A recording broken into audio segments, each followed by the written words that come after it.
21 August grenade হামলা মামলায় হাইকোর্টের রায় আগামীকাল। জানা যেতে পারে আসামিদের দণ্ড বহাল থাকবে কিনা। চট্টগ্রামে আইনজীবী আলিফ হত্যায় 31 জনকে আসামি করে মামলা করলেন বাবা। এ পর্যন্ত 39 জন গ্রেফতার। আওয়ামী লীগের ইন্ধনের অভিযোগ। ফ্যাসিস্টরা দেশকে অস্থিতিশীল করার চেষ্টা করছে, অভিযোগ বিএনপি নেতাদের। গণহত্যার আসামিকে নিয়ে বেশি না খেলতে ভারতের প্রতি আহ্বান সুব্রত চৌধুরীর। দেখছিলেন ক্রাউন 7 সংবাদ শিরোনাম, এবারে বিস্তারিত। বঙ্গবন্ধু অ্যাভিনিউয়ে 21 আগস্ট গ্রেনেড হামলার ঘটনায় হত্যা ও বিস্ফোরক দ্রব্য আইনের মামলায় আসামিদের ডেথ রেফারেন্স আপিল ও জেল আপিলের ওপরে হাইকোর্টের রায় আগামীকাল জানা যেতে পারে। আজ সুপ্রিম কোর্টের ওয়েবসাইটে দেখা যায়, বিচারপতি এ.কে.এম. আসাদুজ্জামান ও বিচারপতি সৈয়দ এনায়েত হোসেনের সমন্বয়ে গঠিত হাইকোর্ট বেঞ্চে রবিবারের কার্যতালিকায় রায়ের জন্য রয়েছে। এর আগে হাইকোর্টের একই বেঞ্চ 21 নভেম্বর আসামিদের ডেথ রেফারেন্স ও আপিলের ওপর শুনানি গ্রহণ শেষ করেন। সেদিন আদালত মামলা দুটি রায়ের জন্য অপেক্ষমান রাখেন। রাজধানীর বঙ্গবন্ধু এভিনিউয়ে 2004 সালের 21 আগস্ট গ্রেনেড হামলার ঘটনা ঘটে। এই ঘটনা করা মামলায় 2018 সালের 10 অক্টোবর ঢাকা দ্রুত বিচার ট্রাইব্যুনাল 1 রায় দেন। রায়ে সাবেক স্বরাষ্ট্র প্রতিমন্ত্রী লুৎফুজ্জামান বাবর ও সাবেক শিক্ষা উপমন্ত্রী আব্দুস সালাম পিন্টু সহ 19 জনের মৃত্যুদণ্ড দেয়া হয়। এছাড়া বিএনপির ভারপ্রাপ্ত চেয়ারম্যান তারেক রহমান সহ 19 জনের যাবজ্জীবন ও 11 জনের বিভিন্ন মেয়াদে কারাদণ্ড ও অর্থদণ্ডের আদেশ দেন বিচারিক আদালত। 21 আগস্ট গ্রেনেড হামলার মামলা ডেথ রেফারেন্স আসামিদের আপিল ও জেল আপিলের উপরে হাইকোর্টে গত 31 অক্টোবর শুনানি শুরু হয়। চট্টগ্রামে আইনজীবী সাইফুল ইসলাম আলিফ হত্যার ঘটনায় 31 জনের বিরুদ্ধে মামলা করেছেন তার বাবা জামাল উদ্দিন। এছাড়া আদালতে আইনজীবী ও পুলিশের উপর হামলা ভাঙচুরের অভিযোগে 116 জনের বিরুদ্ধে মামলা করেছেন নিহত সাইফুলের ভাই। শনিবার সকালে নগরীর কোতোয়ালি থানায় মামলা দুটি দায়ের করা হয়। এর আগে চট্টগ্রাম আদালত চত্বরে পুলিশের উপর হামলা ও ভাঙচুরের ঘটনায় 76 জনের নাম উল্লেখ ও অজ্ঞাত 1479 জনকে আসামি করে মামলা দায়ের করে পুলিশ।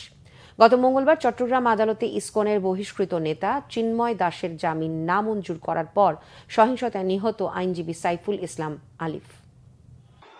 নিহতের ইস্যুকে কেন্দ্র করে এখন পর্যন্ত কোতোয়ালি থানায় আমাদের মোট 5টি মামলা রুজু হয়েছে। এর মধ্যে পুলিশের বাদী হয়ে এখানে 3টি মামলা রুজু হয়েছে এবং নিহতের পরিবার বাদী হয়ে মোট 2টি মামলা রুজু করেছে। একটি হত্যা মামলা এবং অন্যটি আদালতে আইনজীবীদের মারধর, গাড়ি ভাঙচুর ইত্যাদি ইস্যুকে কেন্দ্র করে 2টি মামলা রুজু হয়েছে। এই সকল মামলাতে আমাদের এখন পর্যন্ত 39 জন গ্রেপ্তার আছেন।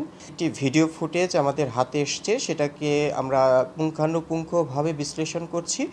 এই ভিডিও ফুটেজ বিশ্লেষণ করে সরাসরি হত্যায় জড়িত ছিল এমন 3 জনকে আমরা ইতিমধ্যেই গ্রেপ্তার করেছি।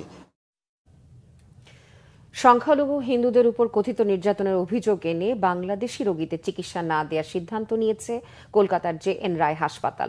শুক্রবার একাধিক ভারতীয় সংবাদ মাধ্যম জানিয়েছে, পশ্চিমবঙ্গের হাসপাতালটি অনির্দিষ্টকালের জন্য বাংলাদেশি রোগীদের চিকিৎসা দেবে না বলে একটি বিজ্ঞপ্তি জারি করেছে। বাংলাদেশে ভারতীয় পতাকার অবমাননা এবং সংখ্যালঘু হিন্দুদের উপর অত্যাচারের প্রতিবাদে হাসপাতাল কর্তৃপক্ষ এই সিদ্ধান্ত নিয়েছে। এছাড়া জে.এন. রায় হাসপাতালের কর্মকর্তা শুভাংশু ভক্ত অন্য হাসপাতালগুলোকে একই ধরনের পদক্ষেপ নেওয়ার আহ্বান জানিয়েছেন। এর আগে ভারতের জাতীয় পতাকার অবমাননার প্রতিবাদে বাংলাদেশি রোগী দেখা বন্ধ করেন ভারতীয় স্ত্রীরোগ বিশেষজ্ঞ ইন্দ্রনীল সাহা। পররাষ্ট্র উপদেষ্টা মোহাম্মদ তৌহিদ হোসেন বলেছেন, ভারতের মিডিয়া যে ভূমিকা নিয়েছে তাতে বাংলাদেশের সাথে সম্পর্কে নেতিবাচক প্রভাব পড়বে। রাজধানীতে বাংলাদেশ ভারত সম্পর্ক নিয়ে এক সেমিনারে কথা বলেন তিনি। পররাষ্ট্র উপদেষ্টা বলেন, দুদেশের সম্পর্ক এমন হবে যাতে উভয় দেশ লাভবান হয়। 5 আগস্টের পরে বাংলাদেশ ভারতের অন্যরকম সম্পর্ক হচ্ছে, এটা মেনে নিয়ে এগিয়ে যেতে হবে বলে মনে করেন পররাষ্ট্র উপদেষ্টা। তিনি বলেন, পৃথিবীর অনেক দেশের সীমান্ত আছে, কিন্তু একমাত্র বাংলাদেশ ভারত সীমান্তে হত্যাকাণ্ড হয়। পৃথিবীর সব বর্ডারের অপরাধ হয় উল্লেখ করে তৌহিদ হোসেনের প্রশ্ন তোলেন, অপরাধ হলে কি গুলি করে মানুষ মারতে হবে? পররাষ্ট্র উপদেষ্টা স্বীকার করেন, জাতীয় ঐক্য না থাকার কারণে আমরা অনেক জায়গায় পিছিয়ে গেছি। বাংলাদেশ কারো জন্য হুমকি না, কেউ যেন আমাদের জন্য হুমকি হতে না পারে, সেজন্য ঐক্যবদ্ধ হতে হবে বলে মনে করেন তৌহিদ হোসেন। বিএনপি নেতারা বলেছেন, বর্তমান সরকার যদি ভালোভাবে বিদায় নিতে চায় তাহলে তাদের দ্রুত নির্বাচনী রোডম্যাপ ঘোষণা করা উচিত, আর মূল সংস্কারগুলো করবে একটি নির্বাচিত সরকার। জাতীয় প্রেস ক্লাবে এক আলোচনা সভায় বিএনপি স্থায়ী কমিটির সদস্য ডক্টর খন্দকার মোশাররফ হোসেন বলেন, জনগণের মধ্যে বিভক্তি সৃষ্টি করতে নানা ষড়যন্ত্র করছে পতিত সরকারের দোসরেরা। এসব ষড়যন্ত্র ধূলিসাৎ করে দিয়ে বর্তমান সরকারের উচিত গ্রহণযোগ্য নির্বাচনের ব্যবস্থা করা। বলেন, ছাত্র জনতার আন্দোলনের ফসল হচ্ছে বর্তমান সরকার, কিন্তু তাদের মেয়াদ কখনো অনির্দিষ্টকালের জন্য হতে পারে না। এদিকে জাতীয় প্রেস ক্লাবের সামনে এক আলোচনায় বিএনপি চেয়ারপারসনের উপদেষ্টা জয়নাল আবেদিন ফারুক বলেন, পতিত স্বৈরাচার ভারতে বসে দেশকে অস্থিতিশীল করার ষড়যন্ত্র করছে। নির্বাচিত সরকার ছাড়া অপশক্তিকে দমন করা যাবে না। সরকারের উচিত দ্রুত নির্বাচন। এদিকে বিএনপি স্থায়ী কমিটির সদস্য আমির খসরু মাহমুদ চৌধুরী বলেছেন, ফ্যাসিস্টরা দেশকে অস্থিতিশীল করার চেষ্টা করছে, সবাইকে ঐক্যবদ্ধ থাকতে হবে। গণফোরামের ৭ম জাতীয় কাউন্সিল উপলক্ষে রাজধানীর ইঞ্জিনিয়ার ইনস্টিটিউশনে উদ্বোধনী অধিবেশনে যোগ দেন বিভিন্ন রাজনৈতিক দলের নেতৃবৃন্দ। এতে বিএনপির স্থায়ী কমিটির সদস্য আমির খসরু মাহমুদ চৌধুরী বলেন, গত কয়েকদিনের ঘটনায় দেখা গেছে দেশের মানুষ ঐক্যবদ্ধ আছে। নানা উস্কানিতেও সাম্প্রদায়িক সম্প্রীতির যে উদাহরণ দেশের মানুষ দেখিয়েছে সেটি অনন্য।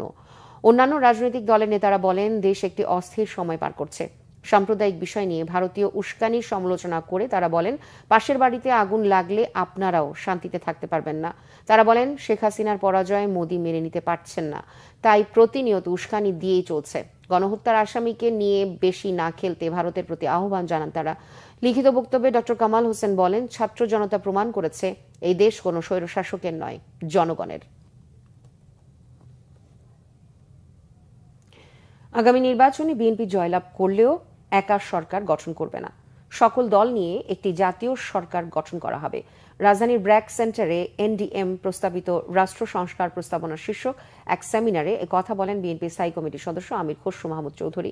সেমিনারে প্রধান উপদেষ্টা প্রেস সচিব শফিকুল আলম বলেন, শুধু রাজনৈতিক দল নয়, সব শ্রেণীর মানুষকে নিয়েই রাষ্ট্র সংস্কার করা হবে।